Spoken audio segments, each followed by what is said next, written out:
ಓಂ ನಮಃ ಶಿವಾಯ. ಸ್ವಾಮಿ ಕೊರಗಜ್ಜ. ನನ್ನೆಲ್ಲ ಪ್ರೀತಿ ವೀಕ್ಷಕರಿಗೆ ಶಿವಂ ಕನ್ನಡ ಆಧ್ಯಾತ್ಮಿಕ ಚಾನೆಲ್ಗೆ ಸ್ವಾಗತ. ಅಶ್ವಿನಿ ನಕ್ಷತ್ರದಲ್ಲಿ ಬುಧನ ಸಂಚಾರ ಈ ರಾಶಿಯವರಿಗೆ ಕುಲಾಯಿಸಲಿದೆ. ಅದೃಷ್ಟ ಯಾವ ರಾಶಿಗೆ ಅನ್ನೋದನ್ನು ಹೇಳ್ತೇನೆ. ಅದಕ್ಕಿಂತ ಮುಂಚೆ ನನ್ನ ಚಾನಲನ್ನು ನೀವು ಯಾರು ಸಬ್ಸ್ಕ್ರೈಬ್ ಮಾಡಿ ದಯವಿಟ್ಟು ಸಬ್ಸ್ಕ್ರೈಬ್ ಮಾಡಿ. ಸಬ್ಸ್ಕ್ರಿಪ್ಷನ್ಸ್ ಫ್ರೀ ಆಗಿರುತ್ತೆ. ಆದಷ್ಟು ಲೈಕ್ ಮಾಡಿ, ಆದಷ್ಟು ಶೇರ್ ಮಾಡಿ. ನಿಮ್ಮ ಏನು ವೈಯಕ್ತಿಕ ಸಮಸ್ಯೆ ಇದು ಡೀಟೇಲ್ ಆಗಿ ರಾಶಿ ನಕ್ಷತ್ರದ ಜೊತೆಗೆ ಬರೆದು ಕಳುಹಿಸಿ.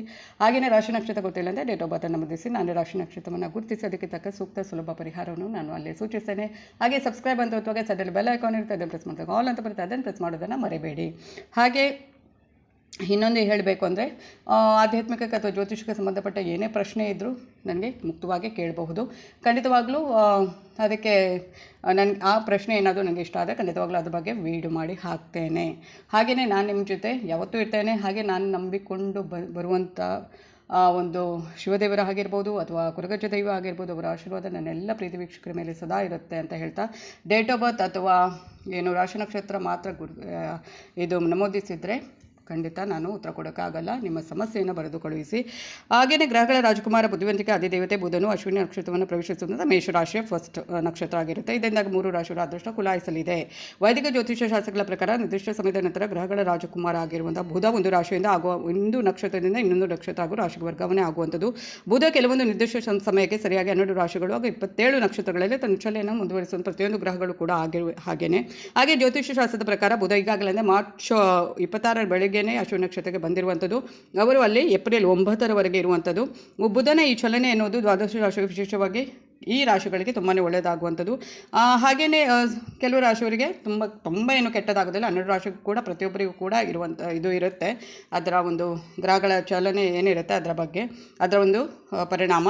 ಹಾಗೆಯೇ ಈ ಒಂದು ಅಶ್ವಿನಿ ನಕ್ಷತ್ರದಲ್ಲಿ ಬುಧ ಕಾಲಿಡುವುದರಿಂದ ಯಾವೆಲ್ಲ ರಾಶಿಯವರಿಗೆ ಲಾಭ ಸಿಗಲಿದೆ ಅನ್ನೋದನ್ನು ಒಂದೊಂದಾಗಿ ಹೇಳ್ಕೊಂಡು ಹೋಗ್ತೇನೆ.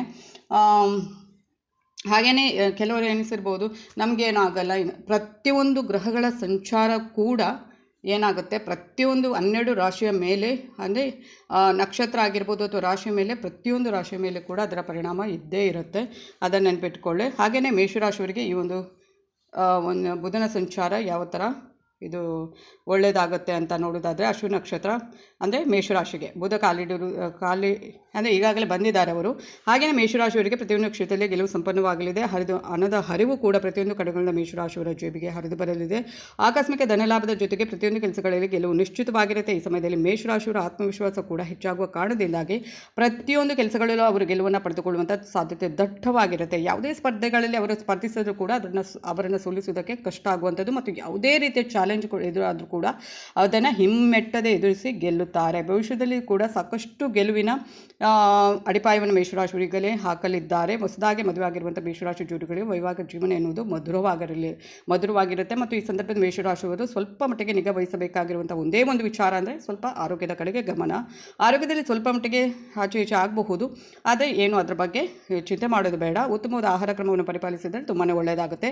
ಹಾಗೆಯೇ ವ್ಯಾಪಾರದಲ್ಲಿ ಕೂಡ ಸಾಕಷ್ಟು ಉತ್ತಮವಾದ ಲಾಭವನ್ನು ಪಡೆದುಕೊಳ್ಳುವಂಥ ಮೇಷರಾಶಿಯವರು ಈ ಸಮಯದಲ್ಲಿ ತಮ್ಮ ಜೀವನದಲ್ಲಿ ಅತ್ಯಂತ ಹೆಚ್ಚಿನ ಲಾಭವನ್ನು ಸಂಪಾದನೆ ಮಾಡುವಂಥ ಅದೃಷ್ಟವನ್ನು ಪಡೆದುಕೊಳ್ಳಲಿದ್ದಾರೆ.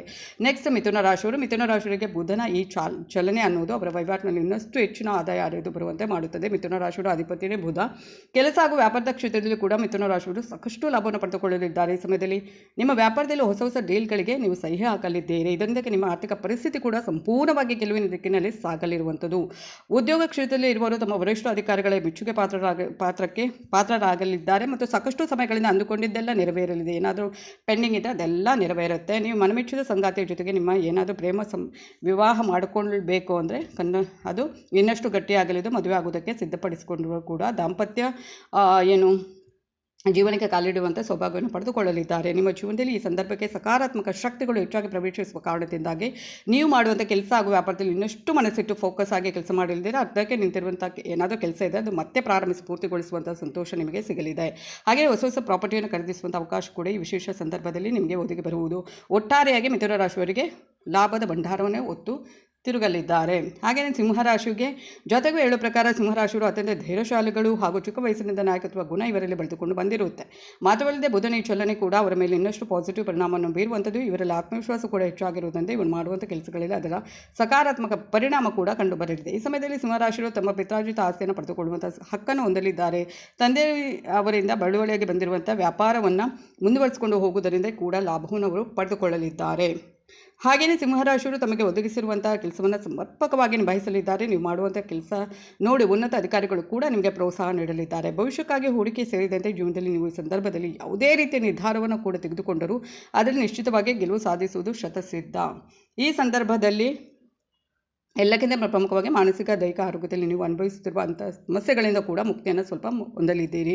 ಜೀವನದಲ್ಲಿ ಇರುವಂಥ ಎಲ್ಲ ಸಮಸ್ಯೆಗಳನ್ನು ನೀವು ಎದುರಿಸುವುಗಳನ್ನು ಮೆಟ್ಟಿ ನಿಲ್ಲುವಂಥ ಸಾಮರ್ಥ್ಯವನ್ನು ಹಾಗೂ ಆತ್ಮವಿಶ್ವಾಸವನ್ನು ಹೊಂದಲಿದ್ದೀರಿ. ಈಗಾಗಲೇ ಸಿಂಹರಾಶಿಯವರಿಗೆ ಅಷ್ಟು ಒಂದು 3 ಗ್ರಹಗಳ ಪರಿಣಾಮದಿಂದ ನಾನು ಯಾವಾಗಲೂ ಹೇಳ್ತೇನೆ, ಕ್ವಶನ್ ತುಂಬ ಮಂದಿ ಆಗ್ತಾರೆ, ಯಾಕೆ ನಮಗೆ ಈ ಥರ ಸಮಸ್ಯೆಗಳು ಆ ಥರ ಈ ಥರ. ಖಂಡಿತವಾಗ್ಲೂ ಒಂದು 3 ಗ್ರಹಗಳ ಒಂದು ಇದು ಚೆನ್ನಾಗಿಲ್ಲದಿದ್ದರೂ ಕೆಲವೊಂದು ಗ್ರಹಗಳ ಸಂಚಾರ ಕೆಲವೊಂದು ಖುಷಿಯನ್ನು ತಂದುಕೊಡುವಂಥದ್ದು. ಧನ್ಯವಾದಗಳು.